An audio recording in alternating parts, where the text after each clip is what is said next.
Good afternoon. It is a pleasure to have you guys here with us again in this Seahorse webinar series.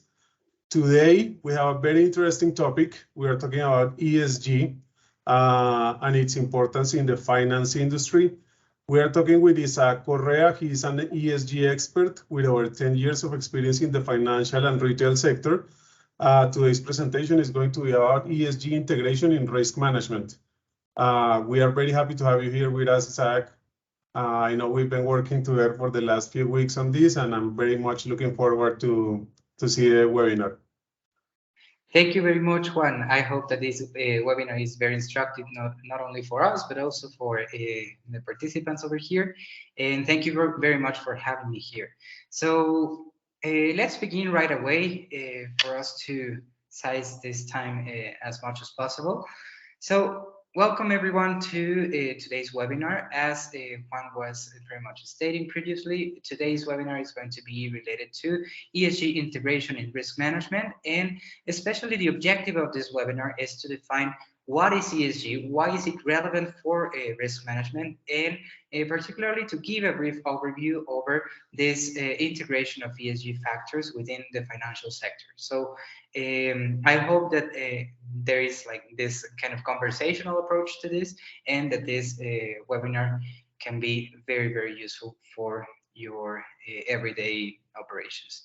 So first of all, why is ESG relevant in the financial industry? So I wanted to share with you a couple of selection of news that we have found recently, for example, in terms of sustainability and the integration of ESG factors within this industry.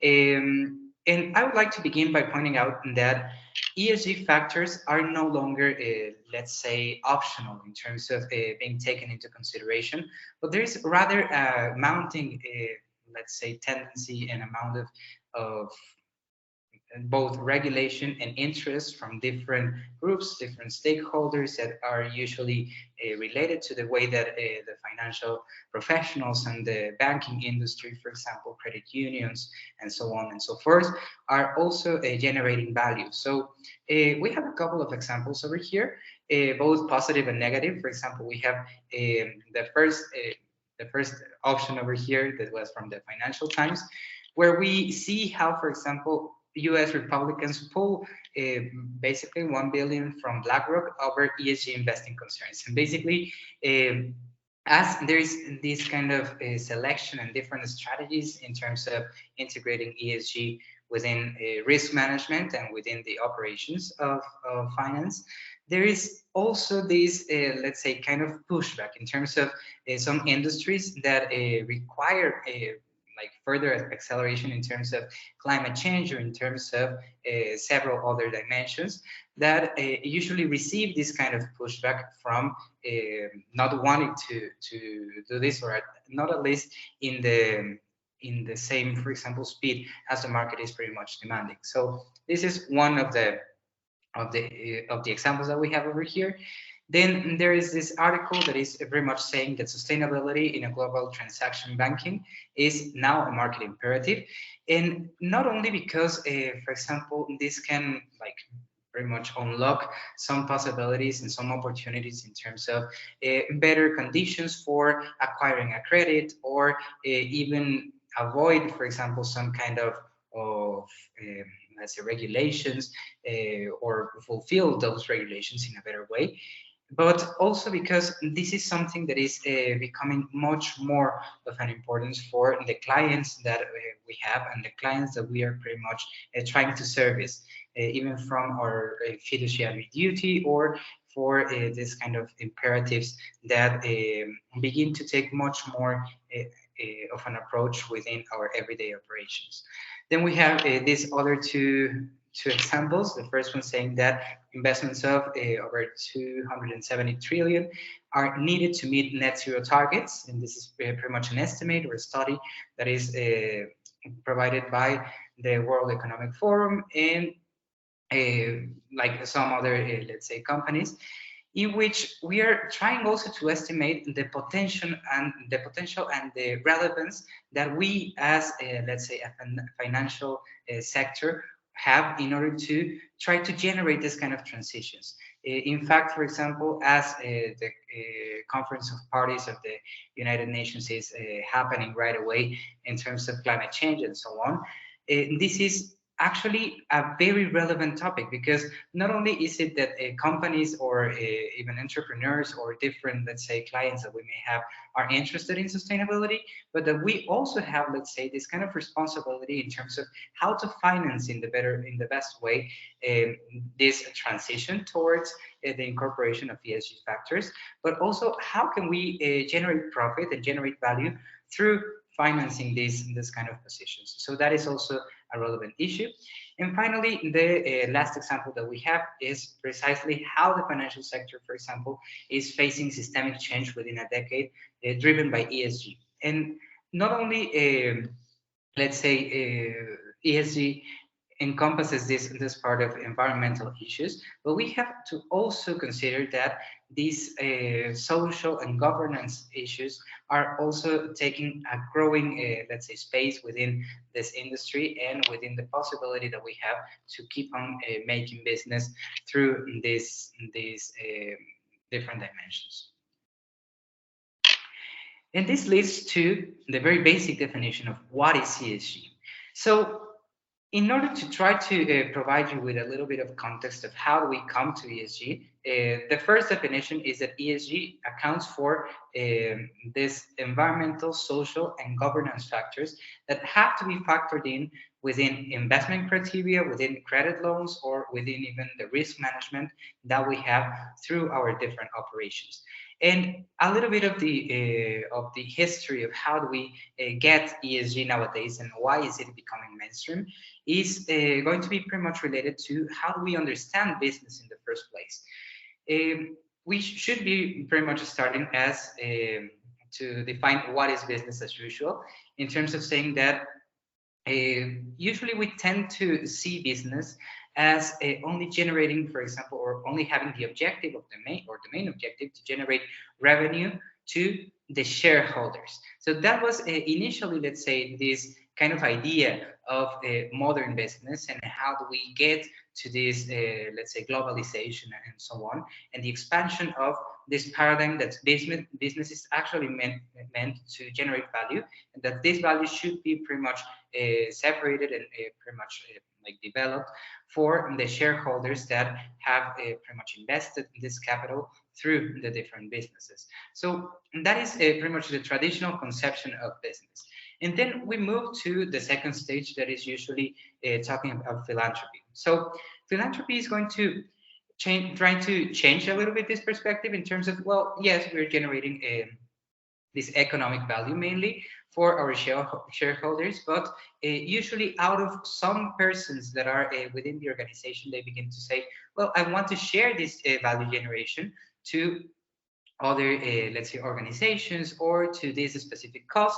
And this philanthropy is usually linked to single individuals or let's say this kind of these articulated individuals that have this kind of consciousness that they want to favor a particular cause.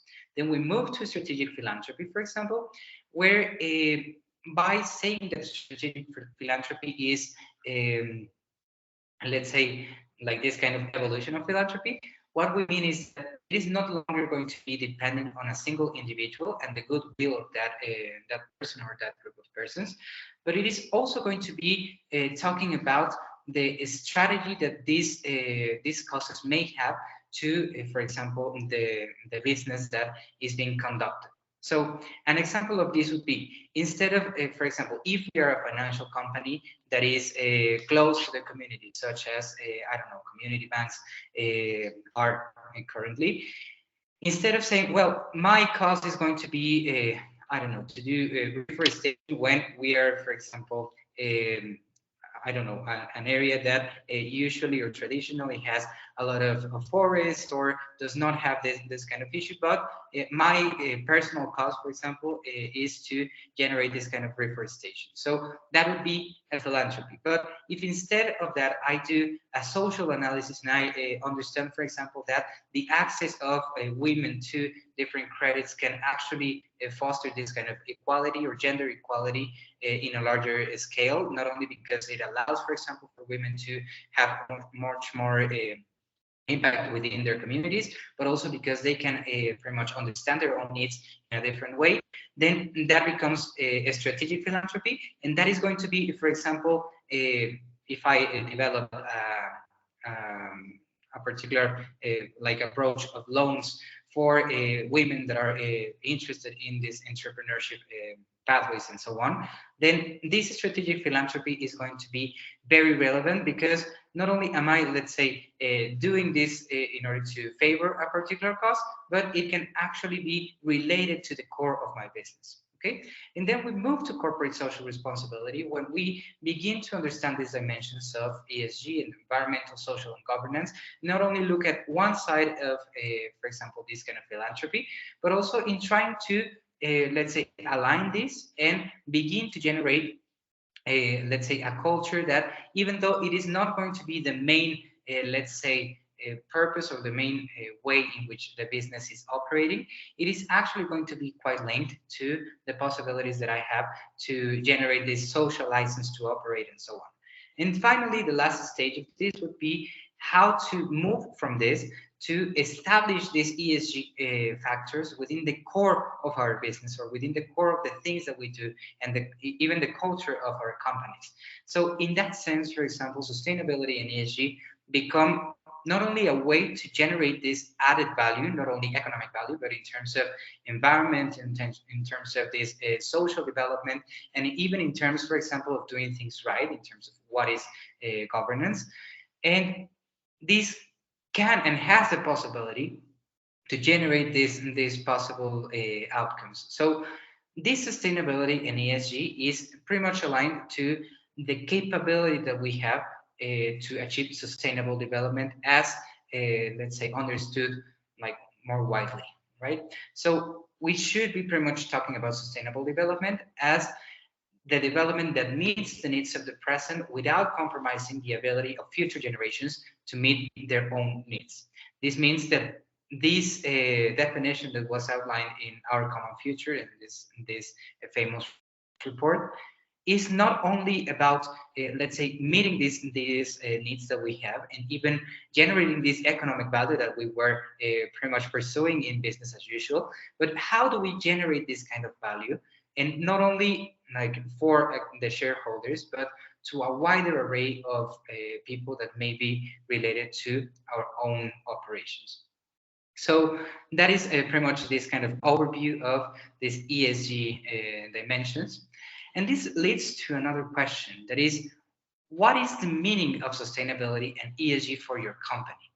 Because this seems like very good, and in the discourse it is very interesting, but how does it apply, for example, for my company? And is it going to be the same, for example, to say that financing or a bank, let's say, company is sustainable or includes these ESG factors, as compared, for example, to a mining company or an oil and gas company, or even, I don't know, a roads utility or construction utility or electric utilities and so on.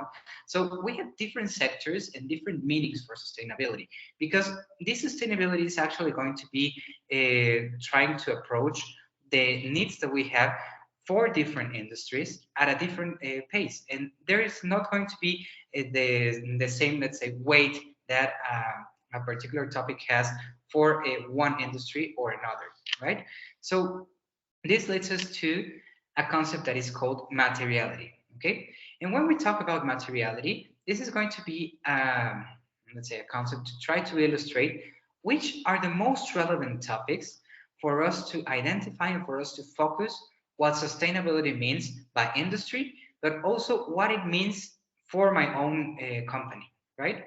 I would like to provide you, for example, it is not the same to be, let's say, consuming, like within this consumer bank, let's say, sector, where I'm going to, for example, have this issue of accessibility to the services, or even the capabilities that we may find in terms of, for example, providing credit and so on, or to be an asset owner, or to be an asset manager, or to provide, let's say, this kind of community loans and so on. So whenever we are talking about different, let's say, companies, even within the same sector, the definition of sustainability may vary and may change. And the role, or the, let's say, challenge to find which are the most relevant issues for our company, and not only for the company, but also for the different people that are around our company, meaning, for example, our clients, or the communities, or even, for example, the capability that we have to operate in the long term due to the viability of the environment and so on, that has to be taken into consideration on one side. And that is what we see, for example, usually on one of these dimensions. And the other dimension is going to be pretty much which is the impact of each of these topics for the development and the long-term vision of my own business. Okay, so materiality is going to be precisely the intersection of the impact that these topics, or that these issues have for the long-term accomplishment of the vision, the objectives, or even like the purpose itself of our own business, and the expectations that other relevant stakeholders or all other relevant groups are going to have about my business. And in order to do so, well, here we have, let's say, an example of a materiality map that is pretty much saying that any of these factors is going to be mapped along these two dimensions. But there is also, let's say, this kind of possibilities or materiality maps that are already, let's say, pre-established by the Sustainability Accounting Standards Board, for example, for several industries, right? So in this sense, we can go to SASB and look for a specific industry and try to provide this kind of materiality in the best possible way. And if we look a little bit closer to each of the industries, this is an example specifically for consumer finances industries. So we see, for example, across 5 dimensions that are environment, social capital, human capital, that is usually part of this S part of the ESG, business model and innovation, or even this leadership and compliance and so on. Here we are going to see which are the relevant issues, or the most relevant issues for a specific industry. So if we're interested in having a first approach of which can be the materiality for a specific sector, or we would like to compare what we're doing, for example, to other sectors and so on, we can reach out to this tool that is provided by SASB and try to find these different materialities that we may have for distinctive sectors, in order to try to, let's say, guide and orient this meaning of what is sustainability and which are the most relevant ESG factors for our own industries, right? And we were saying in the previous slide that there was this kind of expectations from different groups and different stakeholders. So what I would like to like point out over here is that instead of this kind of business as usual vision, where we were talking about only shareholders, meaning those who actually like own a share of the company, or that have their investments in this company, we're moving to a new definition that is stakeholders. And the main difference between a shareholder and the stakeholder is that while the shareholder is going to be part of these stakeholders have a wider, let's say, a range of what does it mean, for example, to have an impact over this company, or to be impacted by this company. Okay, so trying to wind up a little bit, a stakeholder is that group of persons, or in that person that is going to be able to affect the company in their possibilities to reach success or achieve this kind of success, or to be affected by the company in the same way. Okay, so this means that even though, for example, shareholders have this capability to affect, for example, well, they are going to be part of these stakeholders because they can affect the company and they can be affected by the company. But we have some other stakeholders that are going to be, for example, workforce, even the media, for example, these public authorities or customers, suppliers, competitors, civil society organization, the communities that we are operating in, and so on and so forth. So by expanding this and trying to reach out for this new definition, what we have to do is to understand that we do not operate in isolation, but rather as a company and as an industry, even, we're part of a broader network that has the capability to affect and to be affected by others. And that is precisely the view that sustainability have, because there is going to be this kind of position of, well, I am just generating economic value, and therefore this may have like this kind of impacts for my company in the long term, possibilities that my business is still running. But if I, for example, in terms of the public authorities, if I do not have the possibility to I don't know, fulfill all of the requirements and the regulations that are, let's say, ruling the sector, or in terms of customers, if I'm not delivering not only, let's say, in this kind of economic value, but to the expectations that are happening over here, or to other business partners, right? In terms of fulfilling the ways and the agreements that we may have from each of the partners in order to try and reach out this kind of objective that we have collectively, and so on. So if there is these expectations are not met, then there is going to be very difficult for a business to stand and to keep on generating value in the long term. And that is precisely the view of sustainability, because we have this possibility, again, of trying to meet the needs of the present, and which needs should we be addressing? Well, the needs of our stakeholders, right? So if we meet the needs of our stakeholders in the present and still leave the possibility, for example, for the future stakeholders that our company may have, or the future human beings that are going to be existing in a couple, I don't know, in 50 years from now, and so on, to meet their own, then we're actually talking about sustainability. And then if we meet this with the issues of materiality, then we have this kind of rounded up meaning for what sustainability is. Now, the next question would be, well, it seems very good to have this kind of stakeholders and to broaden the scope of who are we pretty much incorporating into our decision-making processes and so on. But then how do I know which stakeholders should I be taking into consideration? Or is there any, for example, difference between how much weight is our investors going to have, or how much weight our professional associations or competitors or customers going to have, and so on? So basically, we're going to try to measure these stakeholders in two separate ways.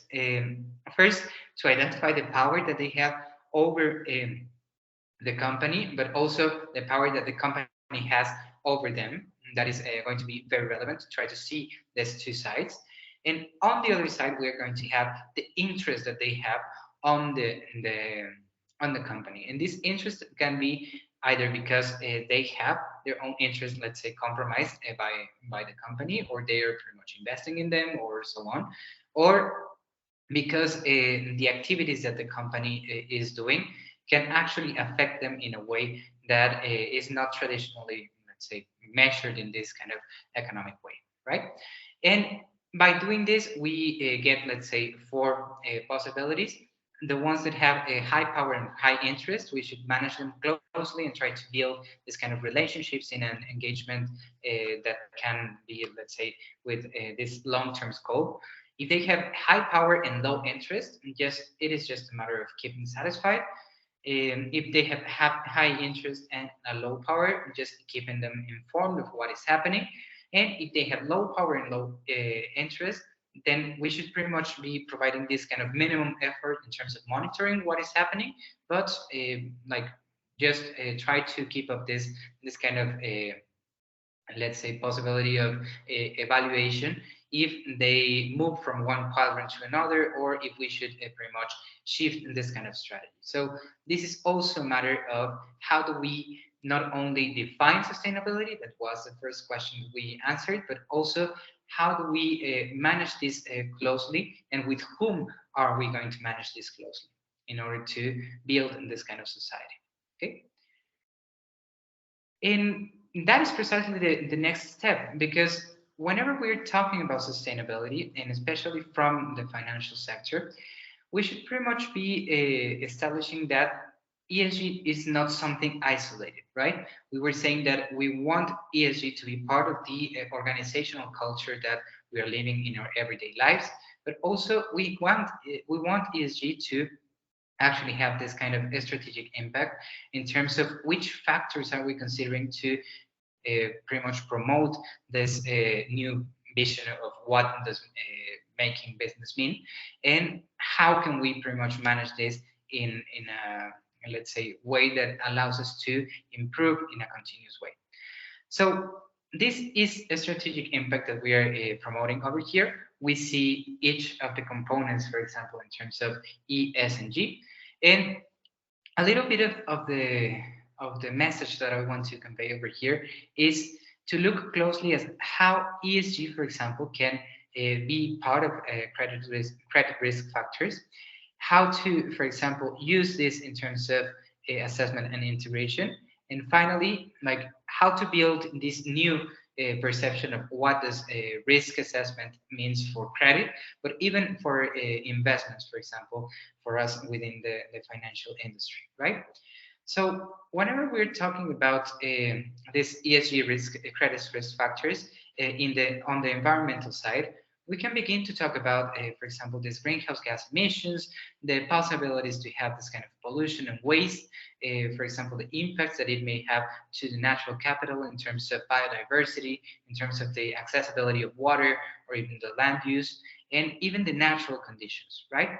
So the problem here is that these kind of factors usually do not have, let's say, a way to be counted on in these issues by the book, right? So whenever we say about, well, we're talking about greenhouse gas emissions, how can we pretty much measure the economic impact, or even, for example, the long-term cost that this may have within these credit risk factors, right? Because we're very used, for example, to having these metrics in terms of value at risk, or in terms of the possibilities, for example, for us to pretty much understand this kind of risk assessments in a broader term. But whenever we talk about this, then there is also this kind of feeling of saying, well, I have a like this information. It means that, well, this company is pretty much saying that they're emitting one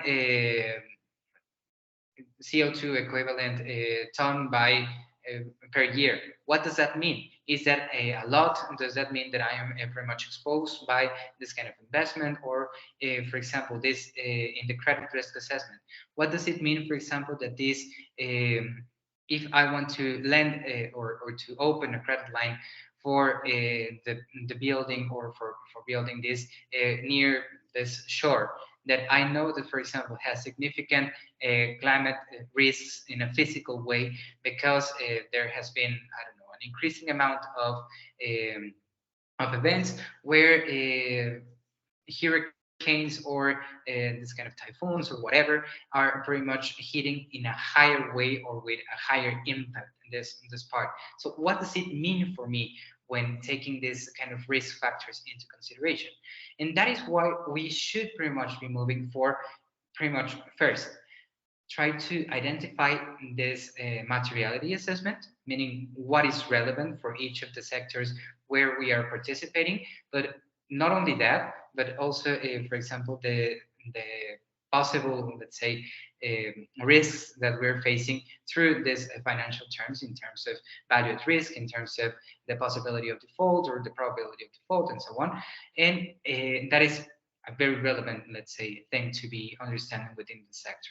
Then we have the visibility and the time horizon, meaning that it is not the same to have short-term goals in terms of ESG, or to be, for example, talking about time horizons of 50 years, as it is, for example, in terms of climate change, right? So the effects that this is going to have for the company are going to be quite different, and we should have very clear which are these time horizons and which are the possibilities that we have in terms of visibilizing these risk factors, but also these ESG factors impact within what we are doing. Okay, moving on, for example, to the social part, we have some issues or that can also be included in terms of this kind of factors, as safety management, or human capital management, consumers and demographic trends, or social cohesion and community, and so on. And here I would like to provide one, let's say, example about this. In terms of migration, it is expected that migration will intensify, not only, for example, well, in the whole of North America, not only, for example, in terms of possible issues with security, or possible issues, for example, with unstable governments of Central America and so on, but also in terms of the exposure that people are having to the effects of climate change. Okay, so if they have to abandon the way they live and move to another place, then this is also going to mean, for example, in terms of human capital management, that there are going to be different, let's say, impacts, right?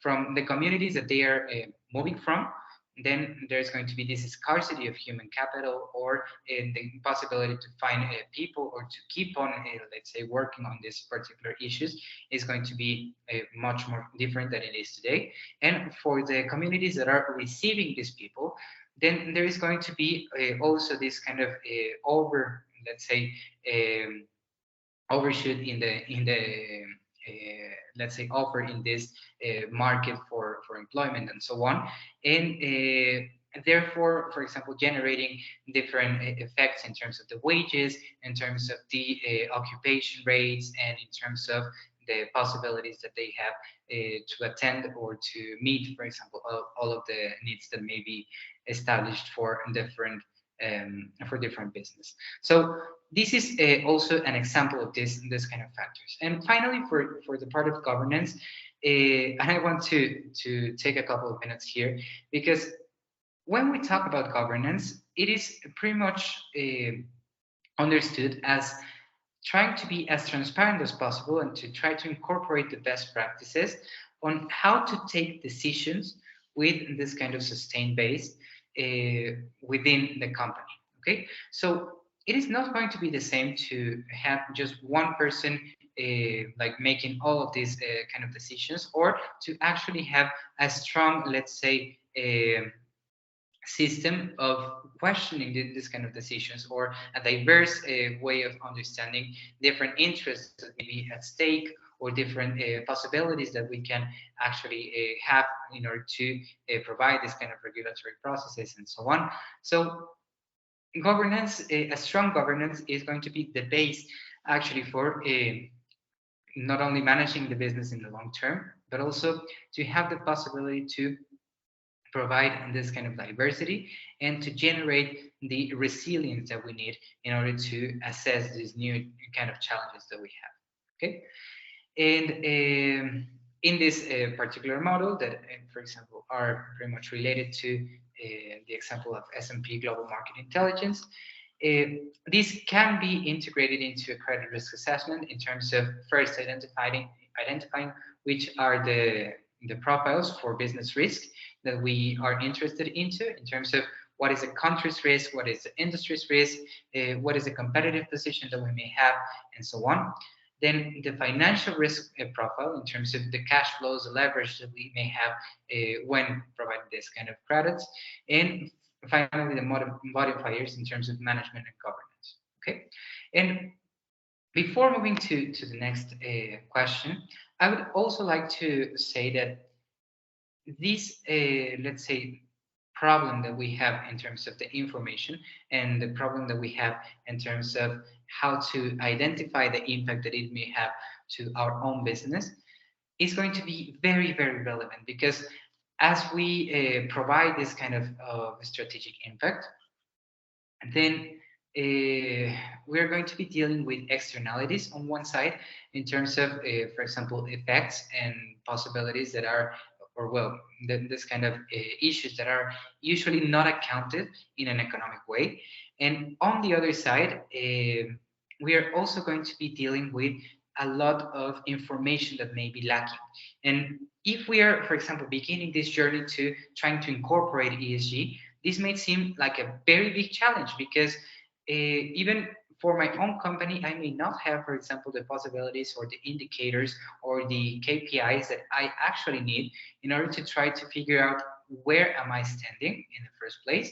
And not only that, but also how can I move from where I'm standing to where I wish to be in terms of establishing this ESG strategic impact, right? So this is just an example of how, for example, how these ESG factors are embedded into not only the possibility to remain competitive and to remain doing business, but also into the capabilities and some of the problems that we may have when trying to reach out to this issue and to trying to reach out to the vision that we have and the objectives that we may have in order to fulfill our clients' needs, but also in order to fulfill our own vision of the business. So the next question is, how can my organization foster its ESG journey? Okay, and whenever I'm talking about my ESG journey over here, or well, our organization's ESG journey, we should pretty much be talking about this continuous improvement. Okay, there is not one company in the whole world that it can actually brag about being completely sustainable or that they have fulfilled each and every single, let's say, box of these ESG, let's say, topics. One, well, some of them may be a little bit more advanced than others, but there's always this kind of possibility of keeping on, let's say, to provide these challenges and to pretty much generate this kind of journey towards the end in terms of how can I improve my ESG management and my ESG performance, right? So in this sense, Seahorse has developed one assessment that actually can establish these different levels of achievement that are going to be pretty much related to the possibilities of achieving this kind of let's say ESG objectives. Okay, so I'm going to leave a couple of minutes over here a video that is going to be talking about precisely this journey and the requirements that this specific assessment has, and then we are going to take back this presentation. So let me share this over here. ESG assessment is easy using Seahorse. The first thing you do is you go to the compliance module. Compliance, you hit management. Here you will choose your ESG assessment. Go to evaluations, and here you will see the past periods that have been evaluated. You can check on those evaluations or you can add a new one. Let's check on one of the past evaluations. Here you will see how the assessment is performed. You are going to select your assessment, select your organization. You can select all of the domains or a specific one, and you're going to select the people evaluating them. Here you will see all of the different questions for each of the domains and the objectives that we have. You will see a description for those domains and for those controls, and you will be asked to select a qualification that corresponds to your actual state in your organization. You will be able to leave recommendations, observations, or even annexes, such as files to support the qualification that you are given. After you perform this assessment, you will be given a score that corresponds to the state of business that you have in your company at the moment regards to ESG.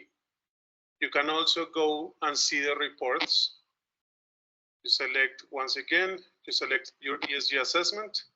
Here in this report, you will be able to see a gap analysis comparing past and the current periods. You'll be able to see where you are gaining traction or where you are also falling behind or staying the same. You are also be able to create reports that show visually how you are, let me see, how you are performing. We are going to give this report, for example, the idea is to create dynamic reporting that allows you to select some things and leave some things behind according to what you want to see. Here, for example, we are going to be able to see the 2 periods that we have assessed, and you'll be able to see how, according to each domain, your company is performing for the 2020 ESG assessment in blue and the 2021 in green.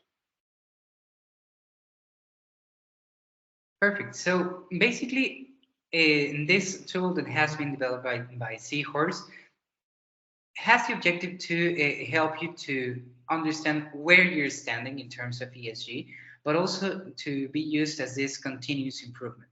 And this is very, very relevant because not only is this tool, for example, aligned to this SASB recommendations that we were talking about in terms of materiality, or for example, these best practices in terms of the Global Reporting Initiative, or some other, let's say, dimensions in terms of ESG, but it also helps you to understand, first of all, how can I describe these different levels or these different components and dimensions that are going to be related to my ESG assessment. So if I want to go there specifically for in this sector, for the financing sector, it can be a credit union, a community bank, or several other, let's say, participants of this industry.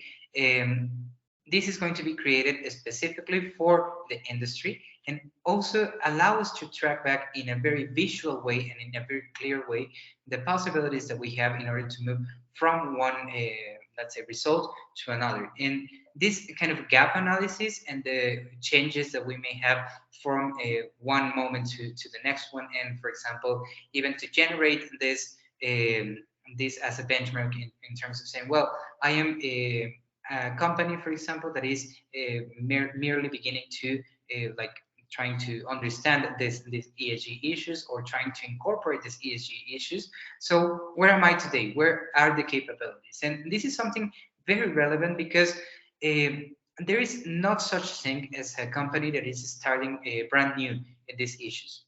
And especially, for example, I would like to take let's say the example of community banks.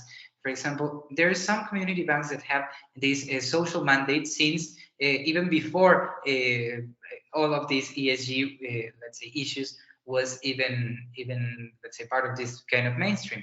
But rather, for example, there were mandates in terms of investing in a particular, let's say, I don't know, kind of utility or infrastructure or a sector for the development of the community and so on.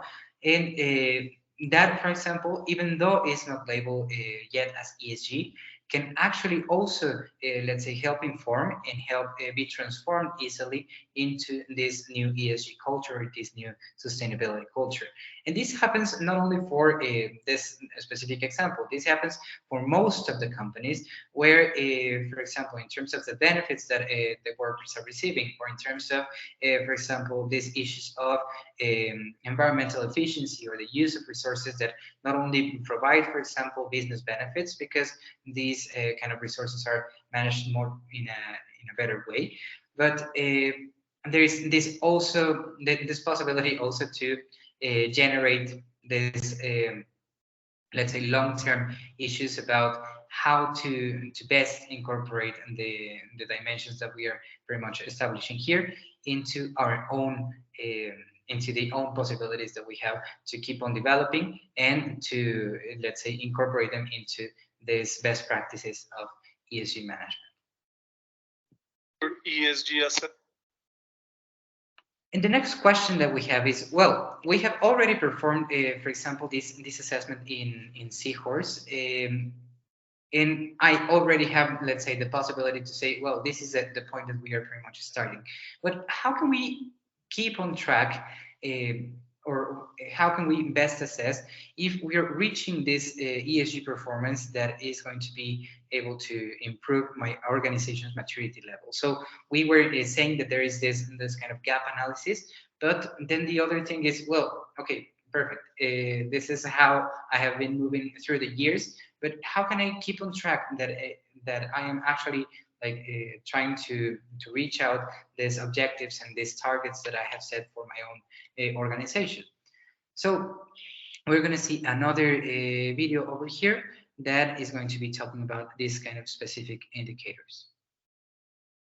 Managing your ESG risks and indicators is easy using Seahorse. To see your risks, you first go to the risk module. Here you will see a familiar layout. In administration, you will manage all of your current methodologies as you are using them. In management, you'll be able to identify, assess, and treat your current risks, and in reports, you'll be able to see them visually. Let's go to management. Here, you'll be able to see your existing ESG risks. You'll be able from this screen to add a new risk. You can select an existing one or start typing out a new one.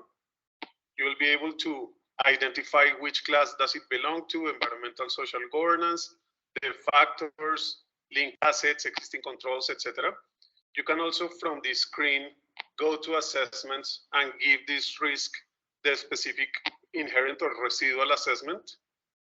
You can also from this screen go and create an action plan and follow up on it. For example, this risk is that the banks is heavily relying on oil and gas, on the oil and gas industries. And here we want to create an action plan to diversify away from this, and we can follow up on this. We can also see this visually, our risk visually here in our heat map. In our heat matrix, you'll be able to see the inherent risks, go into the detail of each quadrant, and also figure out how you want to move from here to here. You'll be able to track also your indicators that you are following at the moment or create new ones. Once again, familiar layout, administration to handle your indicator methodology. You go into management to identify, assess, or treat.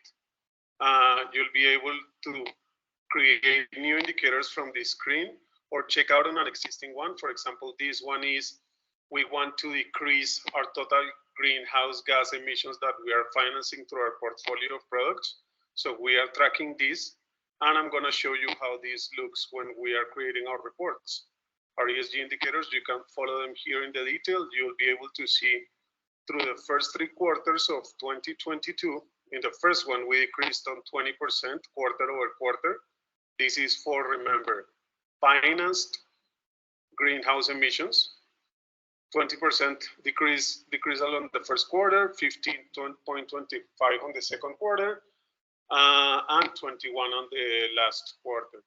We can make action plans, do the work, but this is how easily you can manage your risks and indicators using Seahorse. Perfect, and I think that it is very, very clear, let's say, what we are trying to deal with over here. So I want to point out and highlight a couple of issues and advantages of using this specific methodology and the possibility that Seahorse is presenting for you to not only manage, let's say, your risks like in a conventional way, and then another platform to actually manage, for example, your ESG risks. And this is that at the very first glance, whenever we're talking about risk and ESG risk, although we have different, let's say, possibilities or different challenges in terms of trying to identify the impacts that we may have in the long term, these possibilities that we also have are also going to be related to other risks existing in the platform. So if I have already a risk over here, I am not able only to track them, but also to generate these specific indicators on how to best approach this risk, how to increase the possibility for me to be managing that risk, and to reduce this residual risk that can also be, let's say, left over there, and thus reducing the exposure of my business to such risks. So this is something very, very, let's say, relevant, because it helped our organization to keep track not only of these different scenarios and these different levels of where we are starting our ESG journey, but also in terms of how good are we managing, for example, this kind of risks? How are we giving this kind of visibility, as we were mentioning in the previous model, for example, for our credit portfolios or our investment portfolios and so on, and also in which way can we try to reach out and move this, as I was saying at the beginning of the webinar, in order to try to reach new possibilities for these, let's say, sectors and this financing of the transitions to increase these dimensions. Managing your So the next question would be over here, are there differences between conventional and ESG risks? And this is something that I would like to go on really, let's say, into detail, because even though we are talking about this different kind of risks, as I was saying, the possibility and one of the great advantages of Seahorse it is that it integrates the traditional perspective of risks that we have and that we all know, and it also incorporates them into this kind of ESG possibilities, right? Right. So over here, we're, for example, presenting these global risks and perspectives, and these are presented by the World Economic Forum for the beginning of 2022. And as we can see, for the most severe risks on a global scale over the next 10 years, we see that 5 are related to environmental issues, and 3 are directly related to social issues. Okay, so this means that 8 out of the 10, let's say, most relevant risks for the next 10 years are going to be related to ESG factors. Okay, and the exposure and the capability that we have to identify them in a correct way and with enough time means that if we are prepared enough to not only see that this is a risk and not only try to figure out which is the impact of this risk for our own companies, then we are also going to be able to mitigate and to act upon generating new capabilities in order to try to figure out how to best deal with these risks and how to have these pathways of, for example, like in trying to understand this pathways of new risks and assessments in a much more comprehensive way. Okay, so some of the examples that we see over here are precisely climate action failure, extreme weather, biodiversity loss in terms of the environmental issues, also human environmental damage that, for example, would be pretty much linked to the natural resource crisis. And this is also very, very important. The risks that we see over here, and even, for example, in the report that is provided by the World Economic Forum, are not isolated. Okay, but they're going to be embedded into this kind of context where we see increasing complexity within the way of managing these risks, that these risks are also materializing externalities from the traditional economic system. For example, in terms of this climate action failure, well, at the first glance, it may seem that we do not have, let's say, a possibility to incorporate this cost of emissions, for example, within our own operations or within a company's operations. But if we see climate change failure, and then we begin to see that there are taxes over carbon emissions, or that they are going to be, for example, a particular indemnizations or a particular amount of money that, for example, those companies that emit the most, or those countries that emit the most, must be paying for those communities that are the most affected by climate change, for example, then we begin to see how there is a way to be pretty much dealing with this externalization of new risks, right? Then they're also going to be involved in this kind of systemic changes, meaning that this affects the whole economic system, not only just one part of it, and the whole social system. And we have to be very much seeing that these environmental, social, and economic systems do not live, let's say, separate from each other, but they all constitute this kind of big system where the effects that we usually see may have further effects into these ESG dimensions.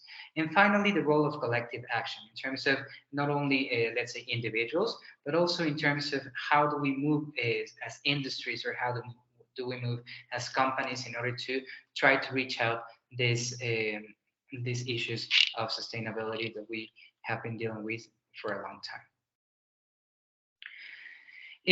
Now, in terms of, for example, trying to account for these ESG risks, we have several methodologies. There's this complexity that we were saying, that there is not a single way of accounting for the risks. And one of the methodologies is precisely the true value that we are seeing over here, and that was proposed by KPMG. And this, what says is, well, we traditionally see in finances like P&L, or we can have this in different financial statements and so on. But these traditional financial, let's say, returns have to account also for several, let's say, externalities or several costs that we may have. In this case, for example, we have the traditional well, let's say, revenues over here, right? So in the traditional costs that we may have. And if we see, well, this is the return and that's pretty much it, we're not seeing the full story, because there are emissions that have to be accounted for. So if we, for example, put a price, market price to these emissions, then this is going to be a cost that we have to pay.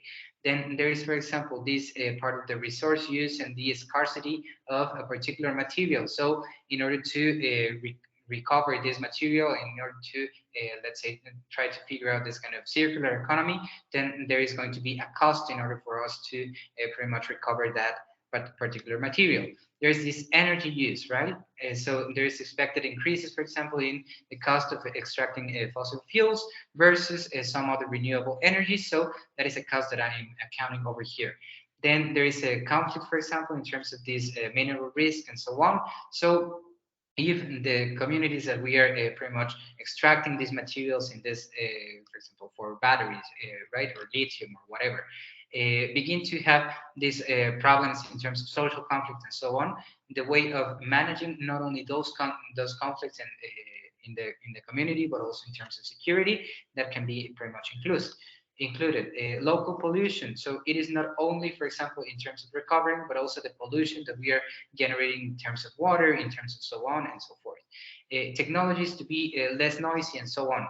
And if we have to invest in terms of safety in order to keep on our operations. And if we, for example, have to increase this travel time because, for example, this, for example, different designs may be not possibly using this in a way that for example keeps on or accounts for the way that we're operating nowadays and so on, then we begin to see, let's say, the costs that are kind of hidden from different issues that are related to ESG, and the true cost is going to be precisely this kind of difference, right? From the revenue or the traditional cost that we were taking into consideration, but also in terms of the accounting of ESG factors, trying to reach out for this kind of true value, right? And this is just one of the methodologies. I don't want you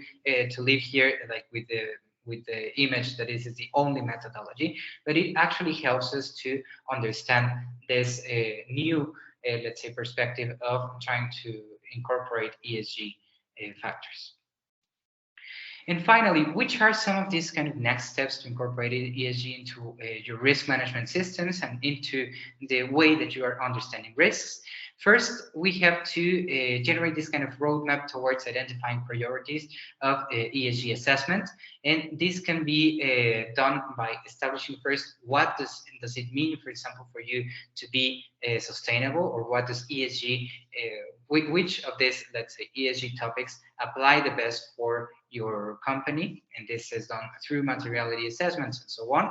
Then assessing the current capabilities on ESG performance, particularly Seahorse provides an excellent tool that is aligned with the best practices on the market, that is especially designed, for example, for financial professionals and the financial industry, that is precisely the ESG assessment. Then Another step would be including these ESG material topics into your balance scorecard. And in that sense, for example, we can actually use the Seahorse balance scorecard that is also provided by this other, for example, in terms of risks, and identify risks and their interaction with traditional risks. And this is also provided and possible through the tools of Seahorse in terms of how to identify this kind of risks, how to generate different indicators that can help us track this advance that we may have towards assessing and towards managing this risk and generating this into a comprehensive ESG management. So these are pretty much the recommendations that we're pretty much establishing. If you have any further questions, or if you wish to know a little bit more about how can you pretty much use the solutions that have been developed by Seahorse, you can contact Juan Escano, which is the Chief Risk Officer, and he would be happy to pretty much help in terms of how to incorporate this ESG into your risk management. So thank you very much. Thank you very much, Isaac. This was a wonderful presentation, very complete, and I think we will get a lot of content out of this, a lot of interactions. And yeah, I just wanted to thank you. It's going to take a lot of time to absorb, and we will definitely be looking forward to our next installment in this series. Thank you very much. Thank you so much, Juan.